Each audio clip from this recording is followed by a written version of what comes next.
আলাইকুম রহমতুল্লাহি আবরাকাতুহ। প্রিয় দর্শকবৃন্দ, আপনারা যারা আমার নিয়মিত ভিডিও দেখেন, আমি আজকে আপনাদের সামনে দুইটা বিষয় নিয়ে কথা বলতে এসেছি।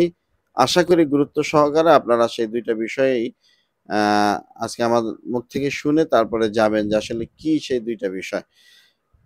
দুইটা বিষয় কি, এই বিষয়ের শিরোনামটি আমি আপনাদেরকে আগেই বলে দিতে চাচ্ছি। সেটা হলো নাম্বার এক, বিএনপির ভারপ্রাপ্ত চেয়ারম্যান জনাব তারেক রহমান সাহেব তিনি তার মা বেগম জিয়া অর্থাৎ খালেদা জিয়ার বিরুদ্ধে অবস্থান নিয়েছেন।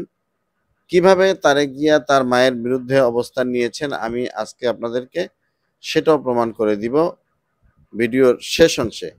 ভিডিওর শুরুতে আমি আপনাদেরকে যে বিষয়টা বলতে চাই সেটা হলো, খুব কয়েকদিনের মধ্যেই অচিরেই আপনারা একটি ইনশাআল্লাহ সুসংবাদ শুনতে পাবেন যে এদেশের শতকরা ভোটারদের মধ্যে 100% মধ্যেই একটি জরিপে উঠে এসেছে 71% মানুষ পিআর পদ্ধতিতে নির্বাচন চায়। অর্থাৎ মানুষ চায় যে তাদের ভোটগুলা যেন আর না পচা যাক। ঠিক আছে, এর আগে আমরা জানতাম ভোট পচা যাওয়ার সিস্টেম হলো ভিন্ন, কিন্তু আসলে ভোট পচা যাওয়ার আরো বড় একটি মাধ্যম হলো পিআর পদ্ধতিতে নির্বাচন না হওয়ার কারণে এক এলাকায় 4 জন প্রার্থী হইলে 4 জন প্রার্থী 3 জন 3 লক্ষ ভোট পায়, আর একজনে 1 লক্ষ একটা ভোট পেলেও এই 1 লক্ষ একটা ভোট পাওয়ার কারণে তিনি এমপি হন, আর 3 লক্ষ ভোটই পচা যায়। মানুষ চাচ্ছে যে এই ভোটগুলা যেন আর পচা না যায়, এজন্য মানুষ ঐক্যবদ্ধ হয়েছেন। প্রিয় দর্শকবৃন্দ, কিভাবে আপনারা অচিরে একটি সুসংবাদ শুনতে পাবেন সে বিষয়টা আমি আপনাদের সামনে খোলসা করছি। এক নম্বরে শুরুতে যেটা বলতে চাই সেটা হলো, দেখেন বিএনপির যে দাবি তারা পিআর পদ্ধতি এটা গ্রহণ করতে চায় না। তারা বিভিন্ন রকম অজুহাত দেয় যে আওয়ামী লীগকে পুনর্বাসন দেওয়ার জন্যই ইসলামী আন্দোলন এবং এনসিপি, তারপরে বিভিন্ন দল যেগুলাই আছে সবগুলাই নাকি আওয়ামী লীগের পুনর্বাসন দেওয়ার জন্য তারা এই পিআর পদ্ধতি নির্বাচন চাচ্ছে।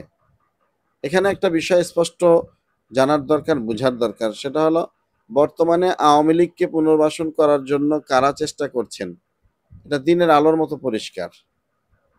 কাদের সভা সেমিনারে আওয়ামী লীগের পক্ষে এখনো কথা বলা হয়, কাদের সভা সেমিনারে বঙ্গবন্ধুকে কটাক্ষ করার কারণে তাদের মায়া কান্না হয়, কাদের সেমিনারগুলোতে জয় বাংলা স্লোগান হয়, জয় বাংলা জয় বঙ্গবন্ধু নিজেরা দায়িত্বশীল স্লোগান দেয়, এগুলা দেশের মানুষ ভালো করেই জানে।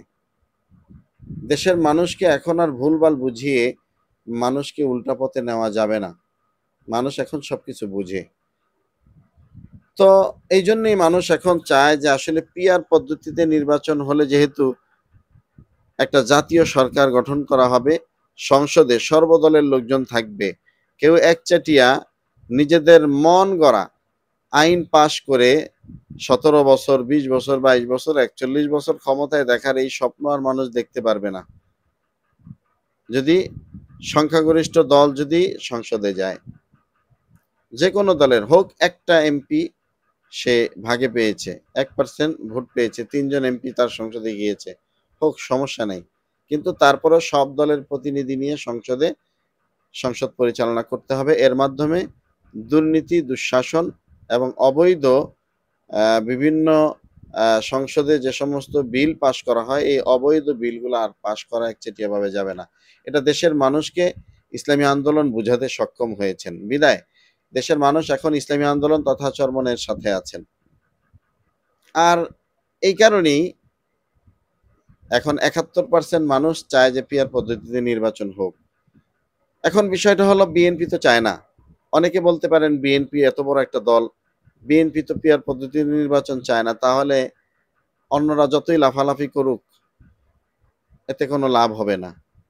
শোনেন, একটা কথা বলি আপনাদেরকে, আমি আপনাদেরকে চ্যালেঞ্জ করে বলে দিতে চাই, জামাত, চরমোনাই, এনসিপি, এই সমস্ত 24-এর গণ অভ্যুত্থানের যে বিপ্লবী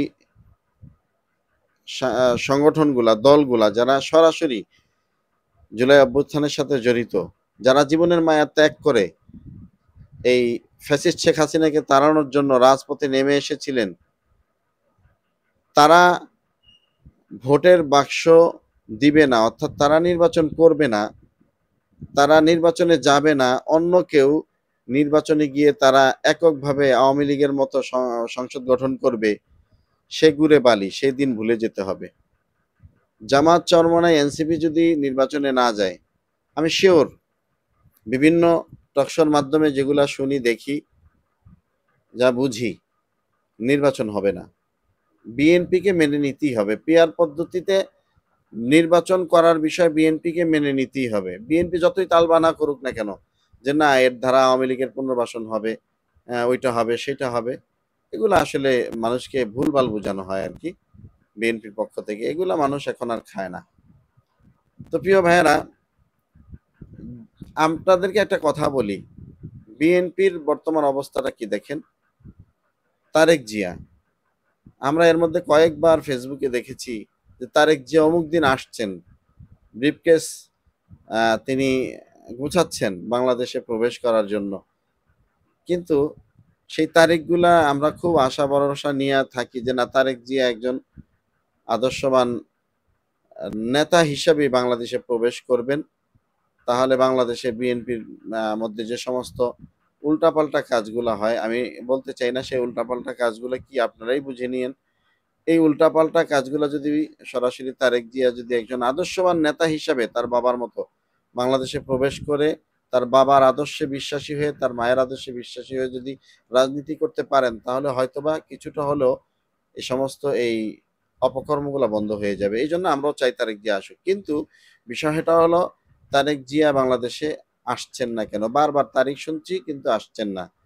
আবার আজকে একটা খবর দেখলাম যে রাষ্ট্রীয় আইনজীবী যারা, তারা তারেক জিয়া এবং আপনার ওই যে সাবেক স্বরাষ্ট্রমন্ত্রী যিনি ছিলেন, অর্থাৎ বাবর সাহেব, তাদের এই যে তাদের যে মামলা খারিজ করে দেওয়া হয়েছে, তাদেরকে মুক্তি দেওয়া হয়েছে, আবার পুনর্বহাল চায় এই মামলাগুলা।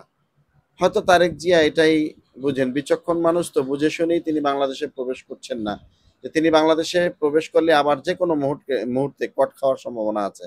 এজন্য তারেক জিয়া হয়তো বাংলাদেশে প্রবেশ করছেন না। এজন্য বলবো, যারা লাফালাফি করেন, লাফালাফি করে লাভ নাই। এদেশে একটা জাতীয় সরকার গঠন এর পরিস্থিতি যতক্ষণ পর্যন্ত তৈরি না হবে, ততক্ষণ পর্যন্ত নির্বাচন হবে না। যতক্ষণ পর্যন্ত মৌলিক সংস্কার না হবে, নির্বাচন হবে না। পরিষ্কার কথা, এটা আপনারা দেখবেন। এরকম একটি সুসংবাদ, বিএনপিকে বৃদ্ধাঙ্গুলি দেখিয়ে ইনশাআল্লাহ দেখবেন যে যারা বর্তমানে দায়িত্বশীল আছেন, দেশ পরিচালনা করছেন, তারা দেখবেন এরকম একটি সিদ্ধান্ত নিবেন। এটা আমার মনে হয়, এটা আমার ব্যক্তিগত মতামত আর কি।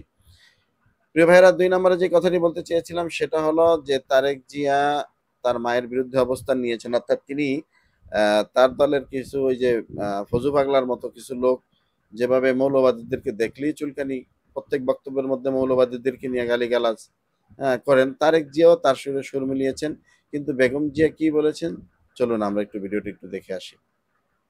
মৌলবাদী ধর্মীয় লোক আছে কিন্তু মৌলবাদী নয়, তারা বাংলাদেশকে ভালোবাসে, তাদের অবদান আছে দেশের জন্য এবং তারা দেশকে রক্ষা করতে চায়। বেগম জিয়া বলছেন মৌলবাদ টৌলবাদ কিছু না, সবাই সবাই এদেশের মানুষ, সবাই দেশপ্রেমিক, কোনো মৌলবাদ টৌলবাদ নাই। আর তারেক জিয়া তিনি চাচ্ছেন যে দেশে মৌলবাদের যেন আবার আবির্ভাব না ঘটে, এটা তারেক জিয়া চাচ্ছেন। অর্থাৎ তার মা বলেন কোনো মৌলবাদ নাই, আর তিনি বলছেন মৌলবাদকে তিনি মানে এগুলা তারা চায় না যে দেশের মৌলবাদীরা মাথা চারা দিয়ে উঠুক। প্রিয় ভাইয়েরা, ২টা বিষয় আপনাদেরকে দেখালাম।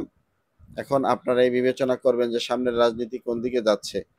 ইনশাআল্লাহ শেষ হাসিটাই ইসলামপন্থীরাই হাসবে, এটা আমরা আশা করছি। এই ভিডিওটা আপনারা অবশ্যই একটি লাইক দিয়ে ভিডিওটা শেয়ার করে অন্যান্য ভাইদেরকে দেখার সুযোগ করে দিবেন। আজ এ পর্যন্ত, দেখা হবে নতুন কোনো ভিডিও নিয়ে। ততক্ষণ ভালো থাকবেন, সুস্থ থাকবেন। আল্লাহ হাফেজ। আসসালামু আলাইকুম ওয়া রাহমাতুল্লাহি ওয়া বারাকাতুহু।